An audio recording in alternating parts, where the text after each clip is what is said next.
Hi and welcome to the Andy Gorman Golf One Putt podcast. I'm here with Gareth Shaw. Again, the wingman, not in the wings, he's right in front of us, but he's here to help, provoke, poke me in the right direction, get all that information out there and offer a little bit of a slightly different. It's not just the Andy Gorman show then, Gareth is here.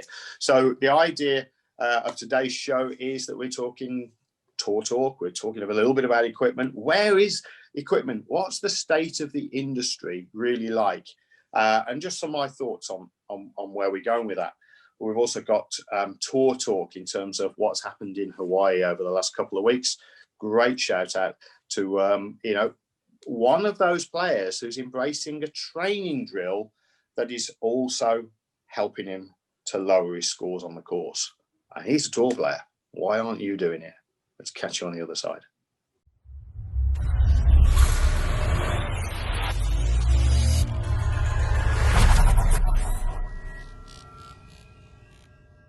Gareth, how are you? Yeah, really good, mate. Thank you. Hi, everybody. We're just chewing over the fat of the weekend and, looking at the tour talk. There's obviously, there's new golf equipment out there.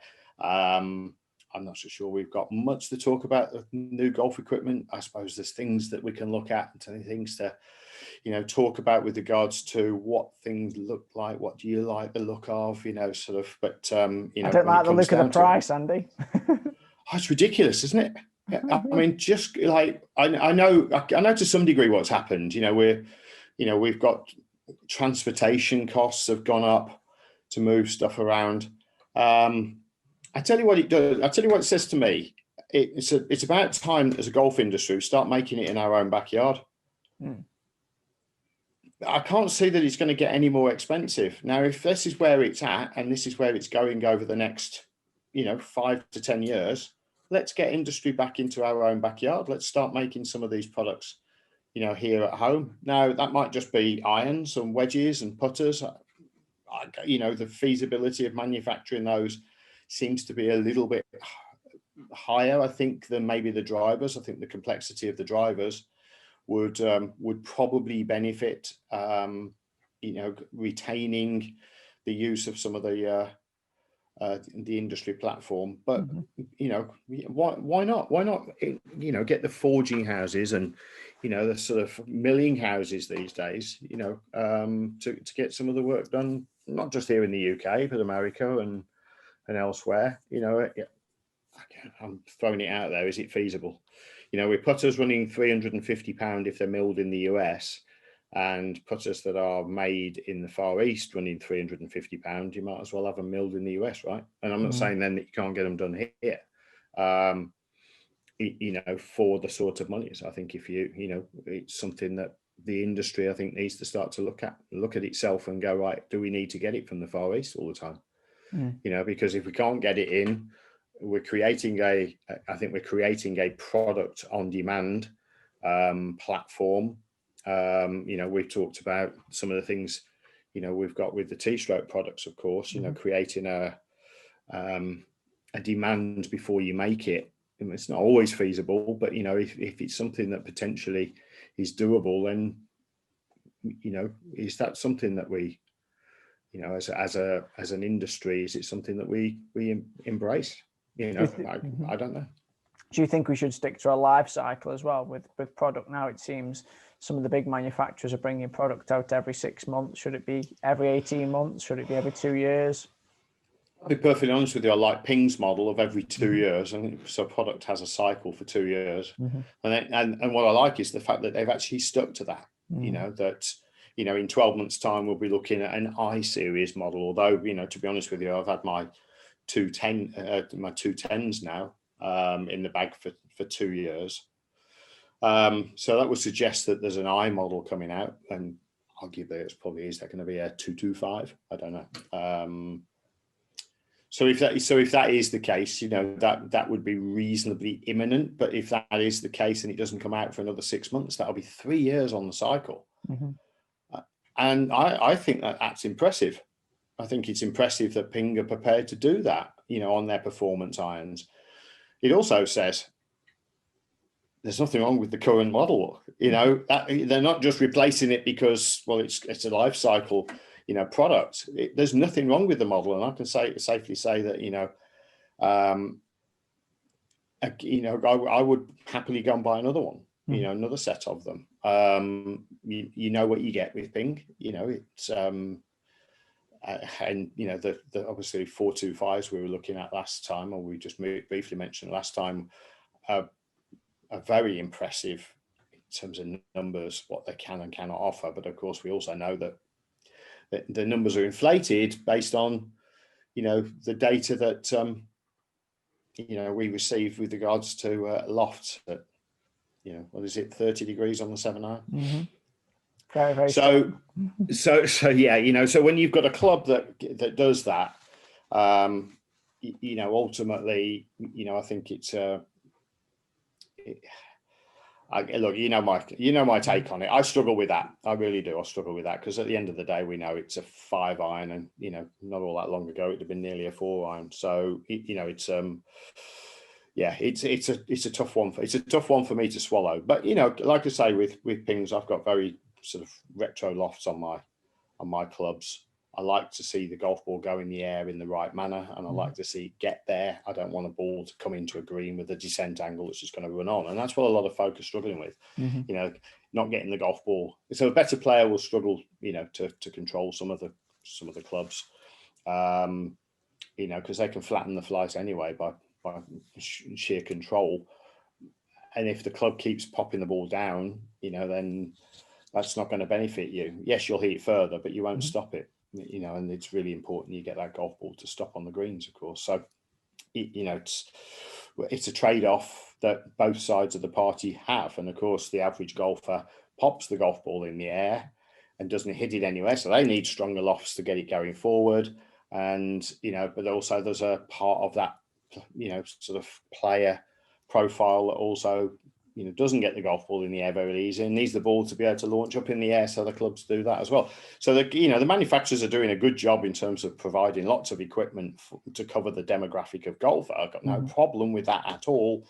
When it comes to it, you know, ultimately, I think we've got to maybe start to stretch out some of the models and, you know, be brave, you know, with it. You know, because otherwise the only people that are going to catch the cold are the manufacturers, which means then we're going to have less product in the marketplace than more product in the marketplace. And I think, you know, the smaller, more boutique companies are actually going to hold their own with their products that will have a life cycle, you know, of a 3-year, you know, sort of 3 to 5 year platform. You know, I mean, that's, you know, it's one of our homegrowns, Orca. You know, I mean, they've still got products. I think they have maybe one new product comes out a year, one new club line comes out a year, but they've still got stuff from 10 years ago. Yeah, exactly. It's available. Do you think that's going to put a lot more pressure on the lower end of the bag? Are we going to see a 10-iron, for example, because we're seeing them huge gap between a pitching wedge and a 9-iron? I saw on one of the reviews the other day, I think the pitching wedge went 130 and the actual 9-iron went 165. That's a massive gap. That is a massive gap. And I think, you know, where the big problem is, you know, for me, it's more important to make sure those gaps are right. So, you know, 12 to 15 yards, I think, is acceptable. And of course, Bryson sets all of his bag up around a 15-yard gap. So that allows him to have, you know, and I think the majority of golfers for themselves will benefit with a 15-yard gapping, you know, setup.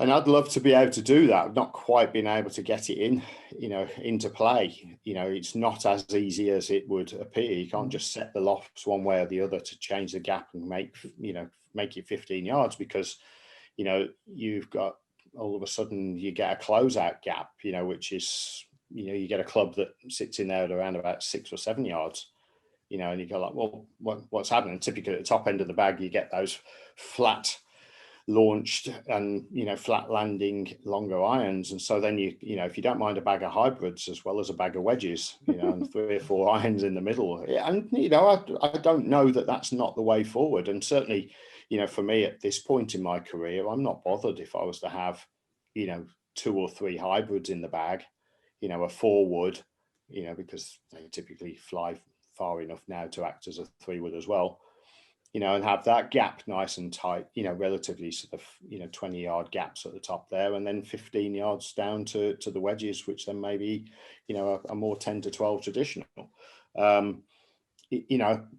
As long as you can get the golf club to do what you want it to do, there's nothing wrong with having a hybrid in the bag, or 2 or 3, so, you've got to be able to get a golf ball in the air. And if you can't get a long iron in the air, so that it flies up and then descents so that it can stop, then, you're better off with a hybrid. Ultimately, that's possibly the way to go. So, and I like to have a driving iron in the bag anyway. I like that sort of punchy, sort of penetrating, low flighted, iron shot to be able to play. And of course, it also gives me the 225 par 3, into the draft or whatever, because you can tee it up and fly it up and land it. As well, so a little softer. So, that's a club for me that I'm quite happy with. But I think there's a way, going forward. I think we will continue to see developments on those fronts. But I think now when you're heading very close to £2,000 for a set of irons, folk aren't going to be doing that every year. No. That's just, I just don't see that is, and that's this is a stock set of clubs. This is not, it's not exotic, is it? I mean, your PXGs or your Honmas or, whatever, Muras even, that were running the £3,000, £4,000, £5,000 mark, or dollars,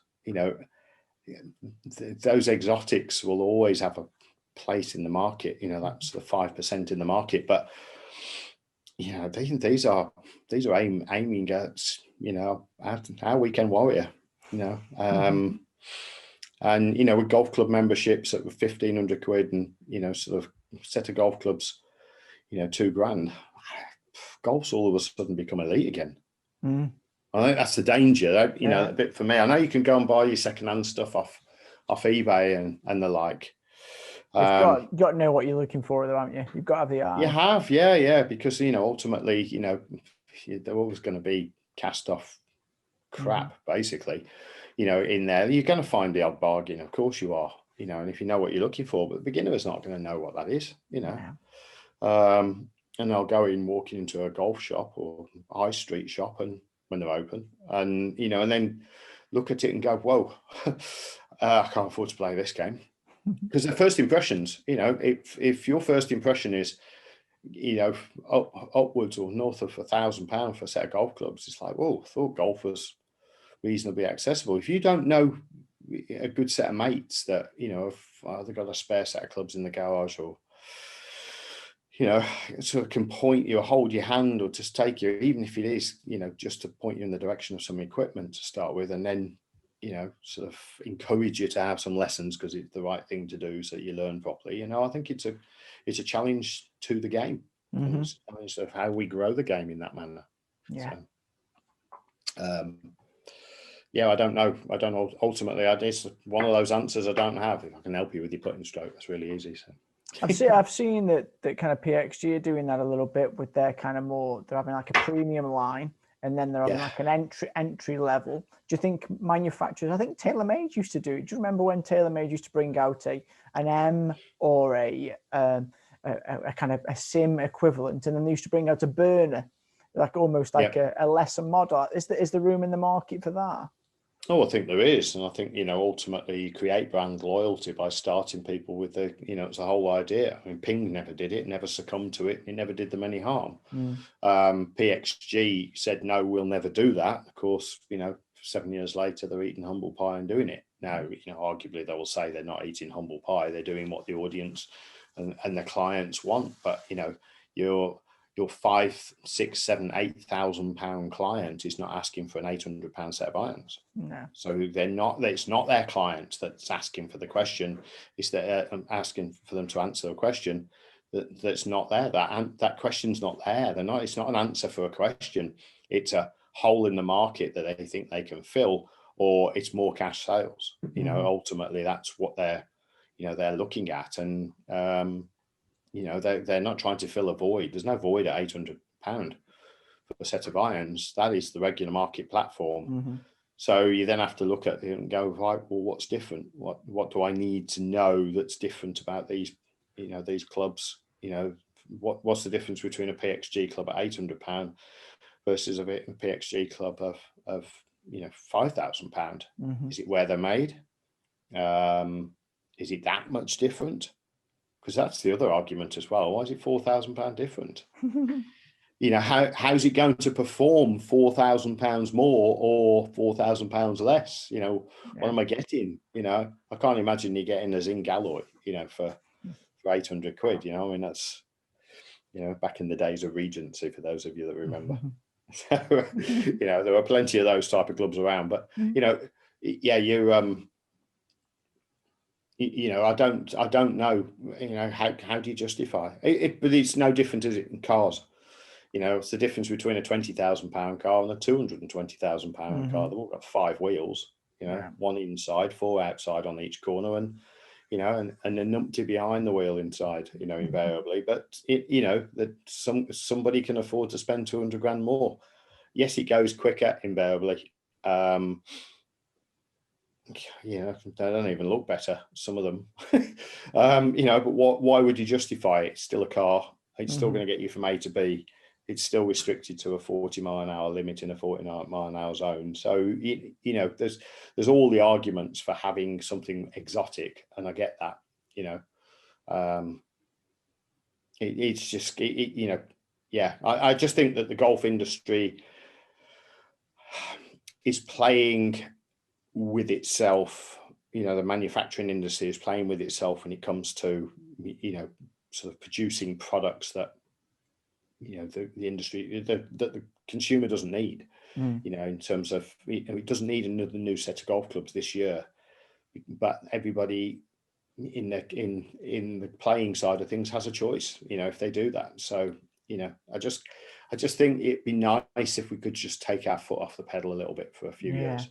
We had a 5-year hiatus on this. Every single year, something new in every platform comes out. I just think that's, let's have a breather. With the world's running at such a pace, but is running round itself. I think if we could just take our foot off the pedal of having to get the latest club, because it ain't going any further. Yeah, it ain't going any straighter. In spite of all the claims. 3 yards in 10 years, one of the manufacturers had the other day. One of the testers out there, I won't say what the driver is, but it was the 10-year-old model to the current model, and they're 3 yards bigger. Wow. I did see something of interest the other day with regards to the Pro V1. I'm going to put it out there. Well, I'm going to mention the name. The old Pro V1 and the new Pro V1. And Rick Shields couldn't find much of a difference. Not enough to shout about. Now, of course, Rick isn't Rory or one of the other players that, has only played, the Titleist ball and only plays the 09 ball. When the manufacturers don't have the 09 ball available anymore, would he know anyway? I mean, if you can, there are a number of criteria, but can a player really know? Sound is going to be the biggest. Feel in the hand, look visually, yeah, okay, so it's got slightly different color paint.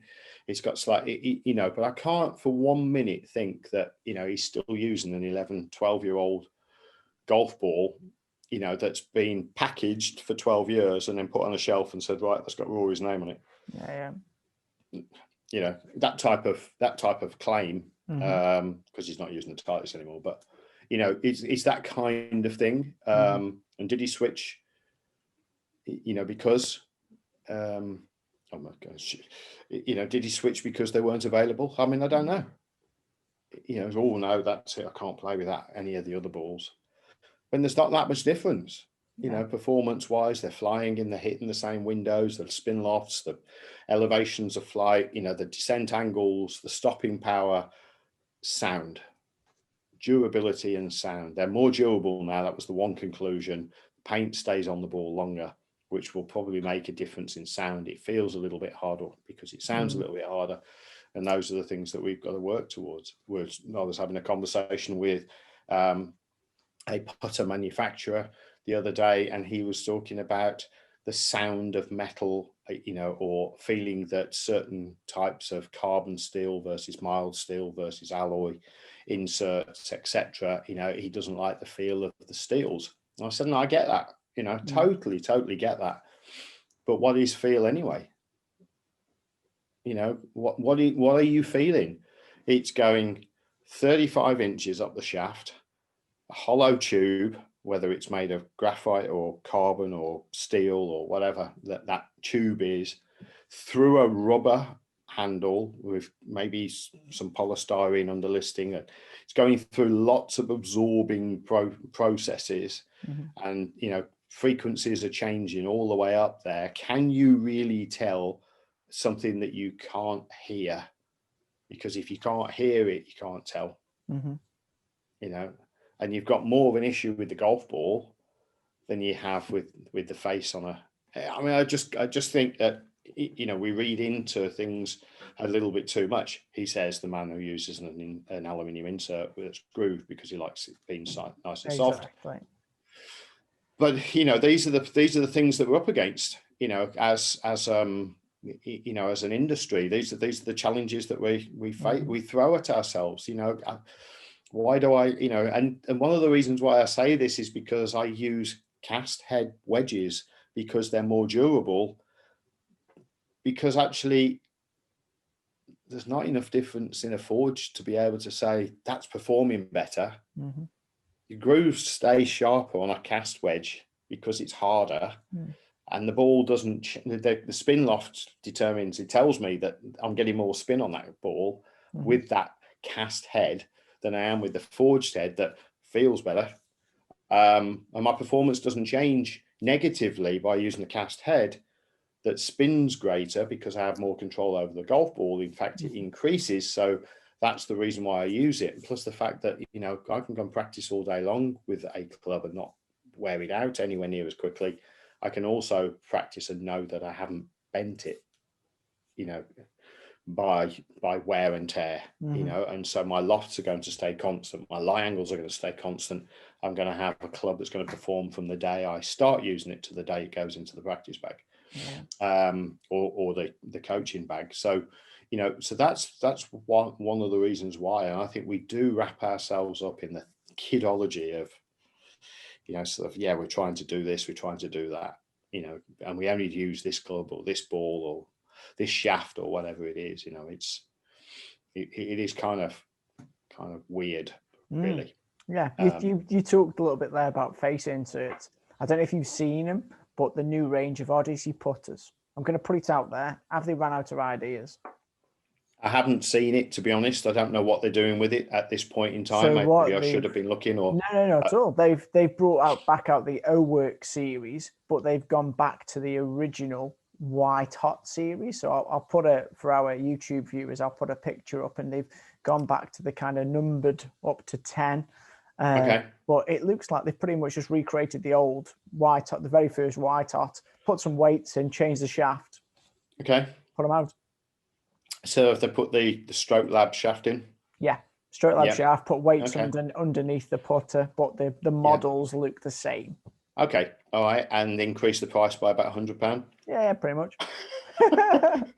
Well, look, the last time, when they first came out, they were like £70 or £80. $69.99, $79.99. They were less than £100. And that may have been in discount stores, but they were I think their RRP would have been £99. Yeah. And every manufacturer, I started selling Seymour putters 8-9 years ago, whatever it was now, I can't remember. 8 years ago, 9 years ago. We were selling the putter at less than £100, and that same putter now is £90 more. So, so everybody is subject to these price increases, and I'm not going to say, but are they £100 more than they were, 10, 12 years ago when they had that series, or are they, £250 now? Are they £150 more than where they were when they first came out? For a shaft that they're clearly behind, that in terms of feel and performance. They obviously like the fact that, that shaft is doing what they want it to do, or it says enough in the story that, they can justify, that the increase in price. I do think that, are we running out of ideas? I think, you've just asked the question. I think the answer would be, to some degree, yes, we are. Innovation has a cost, so new ideas and £400, is always a struggle, because it's like, because this putter's going to be £400. I think we have a problem, or we don't. It's not so much we have a problem. We are struggling to get those design ideas out, through the smaller brands, and the bigger brands are just sticking where they're at and claiming the profit margins. Yeah. Because I know how much these products cost to make them in raw cost. That's not to take away the R&D costs, but the R&D costs on these white hat putters was done 20 years ago. So there are no redevelopment costs. And, yes, the machine, a weight into the bottom of the head that's interchangeable, has a little bit more cost than a static, structured head, so yeah, there are a few more costs involved, but nominal relatively. Somewhere it doesn't cost that much more to make something that's 20 years old in the model, that's got a slightly different shaft relative to what was in it originally, and slightly different heads, in terms of weights. The manufacturing cost hasn't gone up exponentially that much more. And that's the bit I struggle with, Gareth. I'll be honest with you. It's, I brought T-stroke out, sort of into the marketplace over 8 years ago now, and we haven't increased the price. I haven't sold it on to anybody who sells it for me anymore, because the cost of making the product, occurred 8 years ago.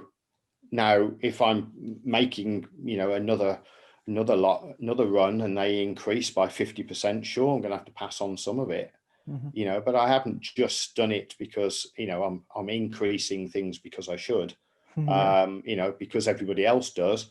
No, I want that product to sell out there. We talked about it the other day, of course. I want that product to get out there and, sort of, into the market. I don't want that product to get caught up in a price war, of, I can't afford it. I'd rather, to want to a better expression, give the product away to make sure it helps folk to do the work. Of course, we're doing that in one of our promotions at the moment, and now a lockdown promotion. But it's, ultimately, I'd rather folk just got the right things, to work on the right things, took what they needed from that, and used it, and then, we can see improvements, and folk are much happier with it.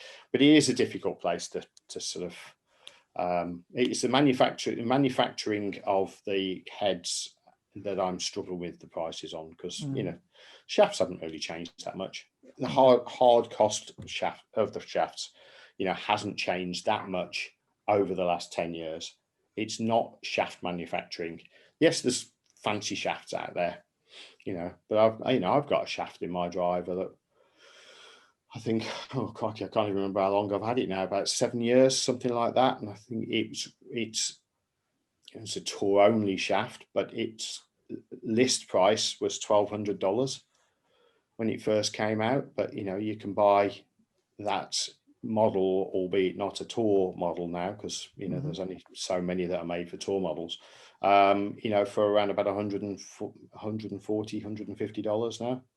So prices of those products have come down, and yet, so initially they have a high ticket price and then come down. So, relatively shafts are not the difference. But that said, we've got, sort of mixes of shafts out there now, sort of combinations of graphites and carbons and steel combinations, and, and you're looking at an RRP of £250. I mean, that's, if you're going into putters, of course, if they do the job, that's not a problem. But if they don't do the job, it's just, a carbon or a graphite tube versus a steel tube, then you have to ask the question, is it worth it? And that's where obviously the independent testing comes in, and they're not doing it. They're not testing them,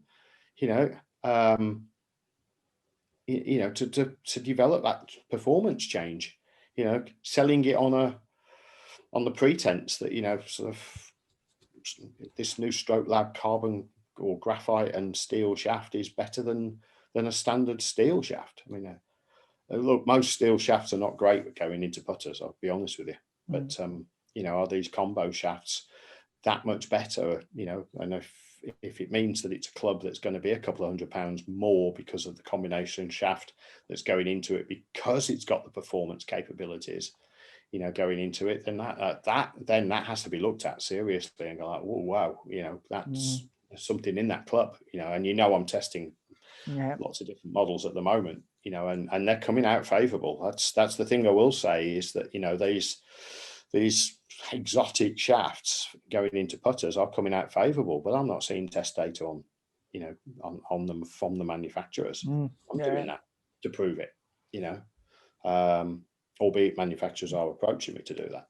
So it's so there's a lot of things that are there we are aware of, and those are the things that we've got to look for. So anyway, it's moving on to almost sounds depressing, doesn't it? Costs and everything else. But moving on, tour talks, been in Hawaii for the last couple of weeks. I did catch up with some of it, from the Kapalua.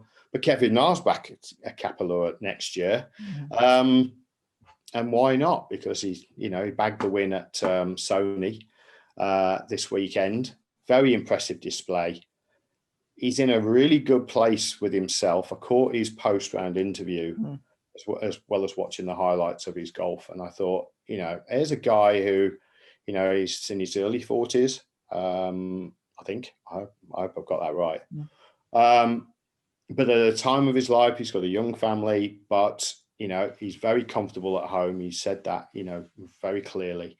And because he's very comfortable at home, he's not stressed out on the golf course. And of course, that's a part of, sort of something that you've studied, in terms of psychology and, the elements of being in the right place to be able to contend, and the things that you have to talk to yourself about. And, I was watching Chronicles of a Champion a little while ago, and, Padraig Harrington was on talking about, I've always missed the very first part of it. So the reason why I stopped and actually sat down with a cup of coffee and just, right, I'm going to watch this first part. He talked about the Carnoustie, his first Open Championship, where he doubled the last, got up and down for it, having gone in the water twice, a great double, you'd arguably say, to be able to get into the playoff.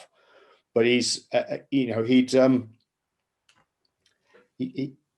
getting your head back in gear. He felt he was in the zone. Then he got out of the zone, then he got back in the zone. But the fact that all the work he'd done with Bob Rotella over the years prior to that, and all the things that he'd done with his caddy, of course, as a family member, but all that work that they'd done together as a team got him back into that zone, because as he walked the 150 yards from drop to drop, he was able to then hear from Ronan all the things you need to hear. Bang, bang, bang. It's just a shot. It's one shot at a time. Don't worry about it. There's another shot to play. Get back into the mindset. All the cliches that he'd heard, 50, 100, 200, whatever, in that 50, 60, 70 yards that he walked, and got the shake back. I'm in the zone again. Bang, hits a shot to inside 6 foot and knocks it in, to make it into the playoff, to obviously set the number. And that was quite, it's like, wow, there he's at. And Kevin Na talking very, very similarly. He couldn't pull the club away at one point in time, could he? Yeah, no, exactly. Yeah, they couldn't, the kind of execution yips, we call them. So it wasn't the putter, it was just the kind of the waggles, a little bit like Garcia, the kind of waggle. I can't really, I don't know what to do. I think I'm swinging the club, but I'm not. And yeah, it's very, very, very difficult. Yeah, I mean, not pulling the club away from the ball, or not knowing, kind of getting the club in motion and then quick firing it because you're not in the right place, is one set of yips. But like you say, that not even knowing that you've pulled the club away, I mean, that's just, incredible. And watching how he goes into, some of the, I mean, the fact that he can stop the club in the downswing like Tiger we've seen doing, it's like, well, how do you do that? Type of thing, because it's in the wrong place, or he didn't even realise he was swinging it. But yeah, just watching Harry very comfortably. I was a bit disappointed on the 18th green. I thought he was going to catch the ball as it went in the hole. I love the walking. that would have been great. I think he knew that he had to knock it in and make sure he did it without grabbing the ball in the hole to risk a penalty. But yeah, but that one, that for me, I think was just great for him to see. And of course, he had dropped a shot at 12 and 3-putted, and then went birdie, birdie, birdie, and then birdie 18. The stark contrast between that and Harrington's putt to win the Open Championship in 08, 07, can't remember which year it was now, Carnoustie, ultimately was that he had he had holed the putt. The ball had actually stopped moving in the bottom of the hole before he realised that he'd actually, I can celebrate now. He was so focused on being where he was and making sure he heard it drop in the hole and he wasn't going to have a little peek for it. It was a completely different sort of mind focus. And you see Kevin sort of chasing the ball in the hole, is great and refreshing. And of course, I think between him and Tiger, I've had quite a bit of banter over the years on the golf course with it. But a different way of approaching that sort of fresh and ready to go, rather than sort of stick at it, right, make sure nothing moves, right, I've heard it, yeah, stop rattling around now, yeah, I've won the Open. Reality, I find is quite incredible. Yeah, so I think one of the things that we need to be mindful of is, there are players out there that are doing things that, that basically they find a way to do the job, all right? And the thing I love about, obviously Kevin Na's got his way of doing things, but there's a fella out there at the moment, a fella of the name of Nick Taylor, who's using one of my training drills. Of course, years and years of communication. I've never worked with Nick. I don't know him personally. Two things about it. Number one, he's using a training drill to exercise a method. And I've used this drill with a number of players at all levels of the game, 20 handicap down to tour players. And I get asked by every single one of them the same question: Can I use it on the course? Because I don't feel like, crack on and do what it takes to get the ball in the hole. I don't care what it looks like, and neither should you. Just do what you need to do. That's the critical part of this, is do what you need to do. Don't say to me, I need to do this, need to do that. You need to look this way, it needs to look that way. I don't care. Get the ball in the hole. The big deal for me is, can you get the ball in the hole fewer than the next person, or lower than your score that you've been doing previously? So what Nick's doing is he's setting his foot, his trail foot, and he's pitching it up. He's got the pressure on his left foot.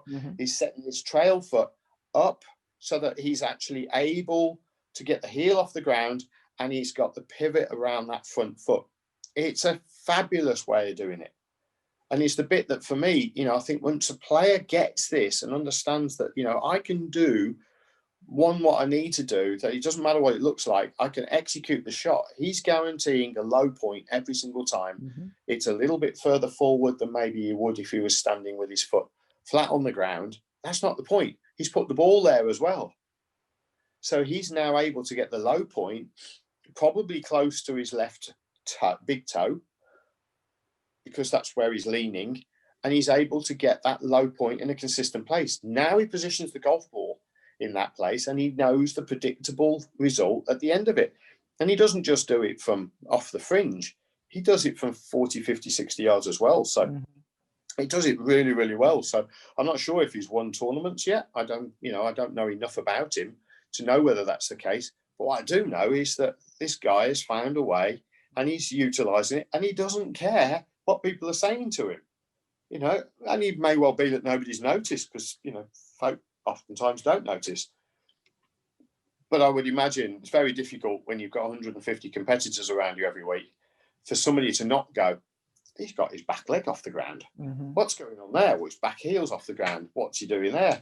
And that guys would go over inquisitive, partly because, remember, we've talked about this before, players get bored. So, hey, Nick, what are you doing there? You'll notice that your back foot's off the ground. You want to give it a go. Try that. Whoa, that feels good. Yeah, why? I know. Did you do it in the week? Yeah. I did it last week when I was playing in Hawaii. Oh, right. Okay. Well, it works. Yeah, of course it works. So why are you doing that then? Well, it sets my pivot. It, locks in my low point. Whatever reason why he's doing it, he said, you know what? I don't give a shit. I'm just doing it. And it may just be for a season. I don't know, because I haven't heard the commentators talking about it. And if the commentators are talking about it, then that's one thing. And if they're not talking about it, suggest that maybe he's been there and done that before. And we've seen lots of different things, haven't we? Over recent times with chipping, players using hybrids, and there was one last year, wasn't there? A significant one. I'm trying to think what it was now. Cack-handed, one-handed. It's just find a way to get the thing in the hole. I don't care how you do it. Just get it in the hole. I'd love to ask the question out there and throw it out. Am I wrong in this? But I know I'm not, so I don't care. Look, it's a belligerent Andy Gorman approach. I don't give a shit how you do it. Just get it in the hole. Yeah. But there's an easier way of doing it. So, obviously those are the methodologies that I teach by. But, just do it. Just do it. Do what it takes to get it in the hole. Don't worry about what it looks like. I remember a good friend, I'm going to call him out as well. Good friend of mine, Alex Forte. All right. Always asking me, what do you think about how does this look here? How does this look here? I don't care if you're shooting 65, what it looks like. But if you're shooting 80, and you're worried about what it looks like, and you think it looks perfect and you're shooting 80, I'd rather it look awful and you shoot 65, because the idea of the game is to get the ball in the hole in as few strokes as possible. I don't think those rules have changed, and they're not changing anytime soon, as far as I'm aware. How we measure handicaps, that's changed. But, ultimately, if you don't get the ball in the hole in fewer strokes, you don't win. Yeah. Irrespective of your handicap at the end of the day as well. So, when it comes to it, if you can find a way, and the reason why we oftentimes, all the training processes that, I try to imply and encourage my students to do, you've got to be able to take it on the course whilst you're in transition. I had a conversation over the weekend with a client, and he said, I'm not going to I'm not going to be able to take it on the golf course and perfect it anytime soon because of the weather. I said, right, okay, that's all right. It's not a problem. We'll perfect it in your living room first. And if we perfect it in the living room, then you can take it on the course. But, surely you're going to want to see it on the golf course. Yeah, at some point I want you to record a few shots while you're playing or whatever. But I'm not in the least bit concerned about what it looks like as long as the ball's going in the hole. I'm only concerned if it doesn't go in the hole. It's like, right, okay. But we're going to find a way through the transition for you to do certain things as well. So, there are things that you can practice with. When I've got clients all over Europe and, Far East, Australasia,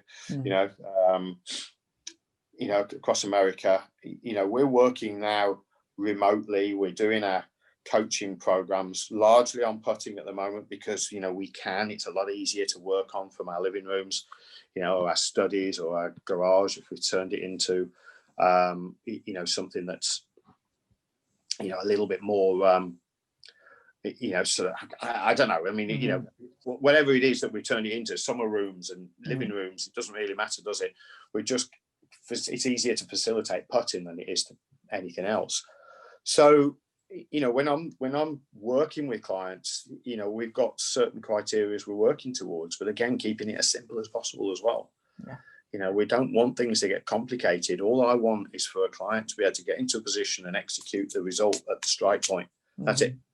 And I think, that's my hat's off to Nick Taylor there with regards to, the way he's going about it, because that's a very refreshing approach to do it when, in effect, when the gun's to your head, when you're playing in tournament conditions, and I've done this with Steve Webster in the past. He was working with me and he'd made a switch to chip cack-handed.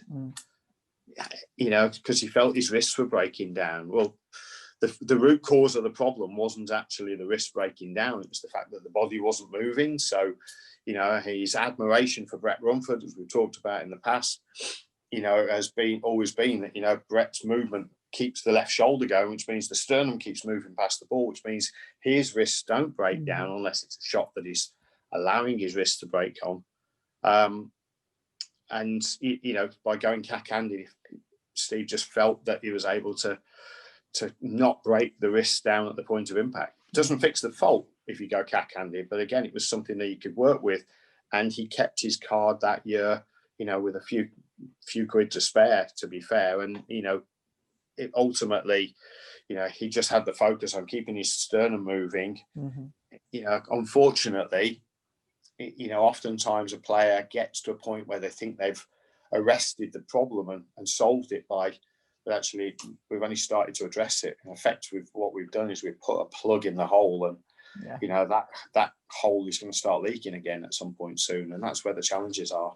You know, it's the difficult bit that, you know, coach knows, right, with quick fix, we'll get a player into a certain position, get them to contend, great, they're happy, move things in the right direction, boom, you know, gone again. It's like, well, hold on a minute, you ain't fixed yet, you know, and you're about to start spewing oil again. And, you know, so, but I love the fact that, you know, like I say, Nick Taylor's embraced this, you know, what I would consider to be a training drill, training position to get into the optimum place. And he's put it into play, and he's competing and contending, you know, which is really good. So cool. Right, so we had a very, very subtle glitch in the mix there. So a little internet outage, you know, and come back in a slightly different view. So I trust that nobody's worried about that. And the only reason why I say it is because, look, I've got nothing to hide. You know, what you see is what you get. You get a slightly different view. Just get a little bit more shine on the head or whatever it is, you know, because the lights I've adjusted the lights. Doesn't matter. You know, we're here for you as well. And remember now, during the lockdown period, we've got some special offers on from a coaching point of view. So be able to have a look at those, have a look on all the platforms, lockdown specials for coaching, you know, a perfect way for you to not just, you know, bolster your, you know, your game now, but to have you ready for the golf season. There's a golf season going to start, you know, in the Northern Hemisphere relatively shortly, hopefully. But to train well in the meantime, there's no point. If you're twiddling your thumbs, desperate to get out there on the golf course, and you can't because of the restrictions, that's fine, right? We've got to deal with it. We have to accept where we are. But to train well, to train efficiently and effectively, this is where you'll be able to then take that to the golf course. You can train indoors now for the next 6, 8, 10, 12 weeks. We don't know how long we're going to be stuck indoors and not able to get onto the golf courses, but have a putting stroke that is ready for when those first tournaments start. Why not take advantage of them? You know, go and have a look at our lockdown specials. So, you know, we've got individual offer, you know, with training aids. We've got a month fast track program as well available to you. We can get you out the other side. You do not have to struggle with your putting for 2021. You can have a putting stroke very, very quickly, as the clients that I have right now will attest to. They are fixing real quick. So fast track programs are a great place to get that done. All right. So you know where to go. Check out all the channels at Andy Gorman Golf, and we'll catch up with you next time.